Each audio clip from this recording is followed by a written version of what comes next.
The radar officer aboard the USS Dwight D. Eisenhower didn't raise his voice. He didn't need to. The three contacts crossing the northern edge of the screen were doing something that radar officers are trained to recognize within seconds, and trained never to assume anything about. Three fast-moving aircraft. Tight formation. Climbing through 18,000 feet. Heading 340. And then, the signature every operator in the Combat Information Center waits a career to never see, the high-frequency chirp of an airborne intercept radar shifting from search mode to single-target track. Three of them. Locked. On the carrier. In the moment the alert sounded, the strike group's defensive posture shifted in less than 4 seconds. Aegis cruisers retasked their spy arrays. The Combat Air Patrol, 2F/A-18 Super Hornets already orbiting 50 miles east, broke their lazy racetrack and went supersonic on burner. The E-2D Hawkeye pulled its orbit wider, opening the sensor geometry. Somewhere below the surface, something else moved too. But that part wouldn't appear in any official statement. Not that day. Not for weeks. What the world would later be told was simple. 3 Iranian F-4 Phantoms had approached a U.S. carrier strike group in the northern Arabian Sea. Radar locks were established. The U.S. Navy responded. The aircraft turned away. No shots were fired. A diplomatic incident, quickly buried beneath the next news cycle. But that was the visible layer. And the visible layer almost never tells the real story. Because the F-4 Phantom is not a stealth aircraft. It is not a precision strike platform. It is a 40-year-old fighter flying on cannibalized parts, with a radar that any modern naval defense system can detect from over 200 nautical miles away. Iran knows this. The pilots flying those Phantoms know this. The commanders who launched them know this. Which raises a question that the Pentagon was asking before the contacts even cleared the carrier's outer defensive ring. Why send aircraft that cannot survive the mission, on a mission they were never expected to complete?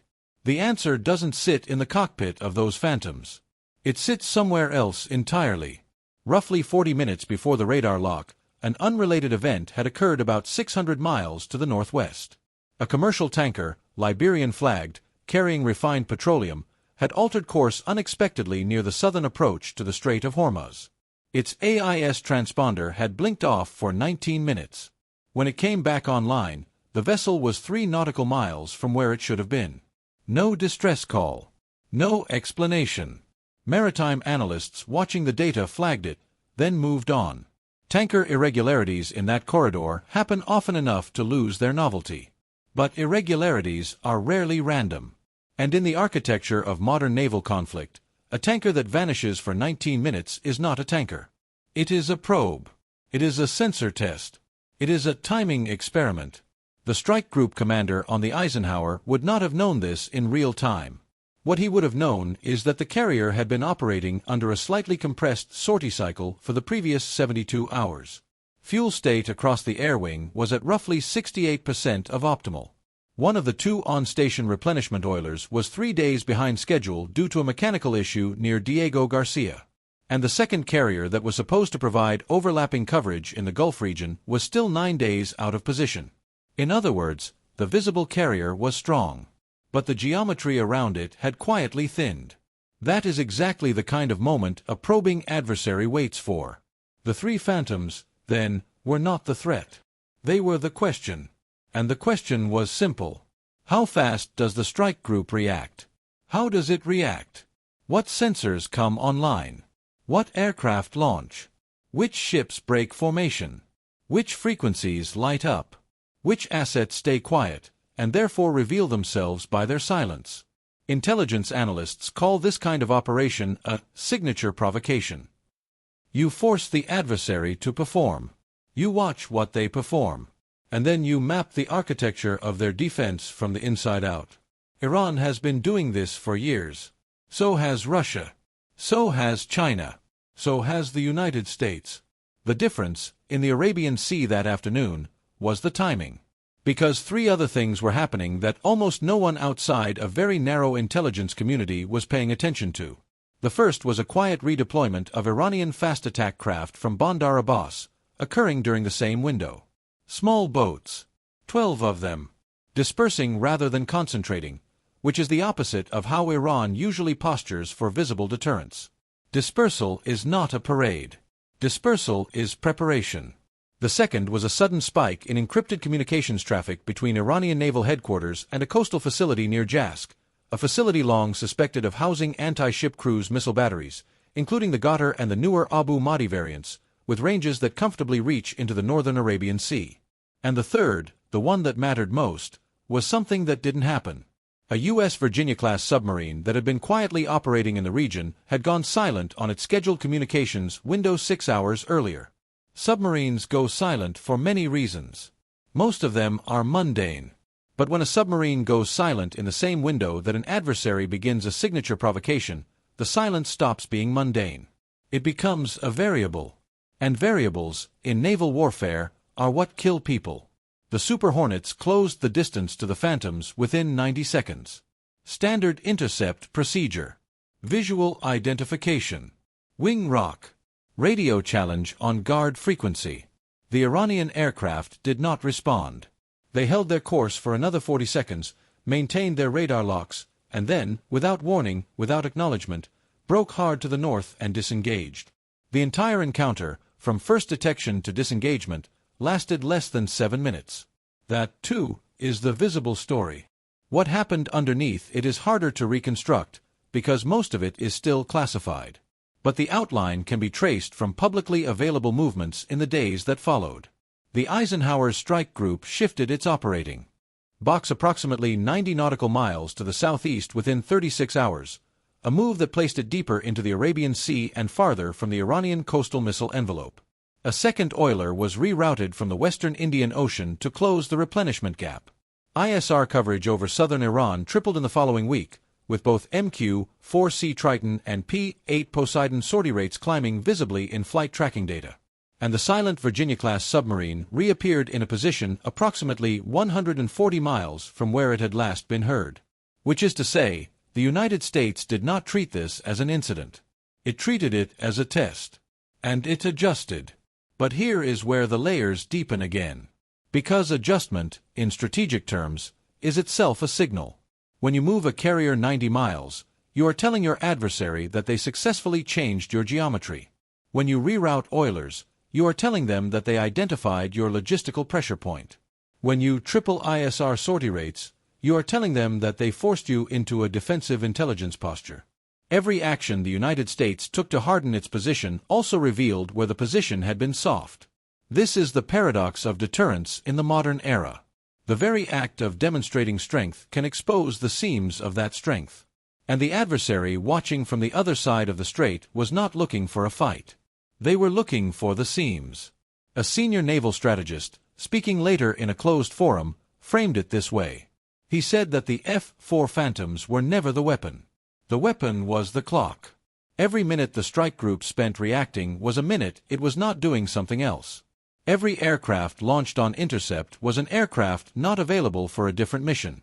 Every radar that illuminated revealed its operating parameters to a hostile collection effort. The Phantoms could not win an engagement. But they could buy something more valuable than a kill. They could buy data. And data, in a region defined by choke points and tanker traffic and overlapping missile envelopes, is the currency that decides who escalates next. Consider the geography. The northern Arabian Sea is not open ocean in the way the Pacific is open ocean. It is a corridor. To the north, the Strait of Hormuz funnels nearly 20% of global oil supply through a passage less than 21 nautical miles wide at its narrowest point. To the west, the Gulf of Oman opens into a maritime approach that any competent coastal defense force can saturate with anti-ship missiles. To the south, the Indian Ocean provides depth, but depth requires fuel, and fuel requires oilers, and oilers move slowly and predictably. A carrier strike group operating in that environment is not operating in open water. It is operating inside a kill box that it has spent enormous effort trying to keep open. The moment any element of that effort falters, a delayed oiler, a missing submarine, a fatigued air wing, the box begins to close. The Phantoms understood the geometry. So did the men who sent them. There is a phrase used in some Iranian naval doctrine documents that translates roughly as the WASP strategy. The idea is that you do not defeat a larger predator by matching it. You exhaust it. You harass it. You force it to spend energy. You make it react. And eventually, the predator either leaves your territory, or it becomes vulnerable to a strike from an angle it was not watching. The phantoms were the wasps. The question is what was being prepared in the angle no one was watching. This is where the hidden variable enters the equation. In the weeks following the incident, satellite imagery analysts at several open-source intelligence firms began noting unusual activity at a small Iranian naval facility on the southern coast, a facility that had previously been associated only with patrol craft and minor logistics. The activity included the arrival of mobile launchers, the construction of new hardened storage, and an unusual pattern of nighttime movement that suggested rehearsal. None of this, on its own, proved anything. Iran maintains coastal defense facilities along its entire southern coastline. New construction is routine. But the timing was not routine. The construction had begun approximately 11 weeks before the Phantom encounter. The rehearsals had begun approximately 3 weeks before. And the facility's geographic position placed it precisely at the intersection of the carrier's adjusted operating box and the maritime approach that any reinforcing U.S. surface group would have to use. In other words, the position that the Eisenhower moved to, the safer position, the position chosen to reduce exposure to known missile envelopes, was potentially within the engagement arc of a missile capability that had not yet been publicly disclosed. If that assessment is correct, and analysts disagree on whether it is, then the Phantom intercept was not a probe of U.S. defenses. It was a herd. It was a maneuver designed to push the carrier into a specific piece of water. And the piece of water it was pushed into was a piece of water that someone had spent 11 weeks preparing. This is the kind of strategic possibility that does not appear in press briefings. It appears in late-night meetings in windowless rooms, where planners ask each other a question they cannot answer with certainty. The question is whether the move you just made was the move your adversary wanted you to make. The Pentagon does not panic in moments like this. It recalculates. And in the months that followed, the U.S. naval posture in the region shifted in ways that suggested the recalculation had occurred. Carrier rotations were adjusted. Submarine patrols were extended. New ISR platforms were introduced into the rotation. The pattern was not retreat. The pattern was repositioning, the kind of repositioning that occurs when a planner concludes that the visible threat is not the actual threat. But the actual threat, whatever it is, has not been publicly named. Which means one of two things. Either the assessment was wrong, and the construction at that facility was something else entirely. Or the assessment was correct, and the United States is now operating in the region with a clearer picture of an adversary capability that the adversary does not know has been seen. Both possibilities are stable, in a fragile sort of way. Neither is comforting. The radar officer aboard the Eisenhower would have logged the incident in his shift report and gone to chow.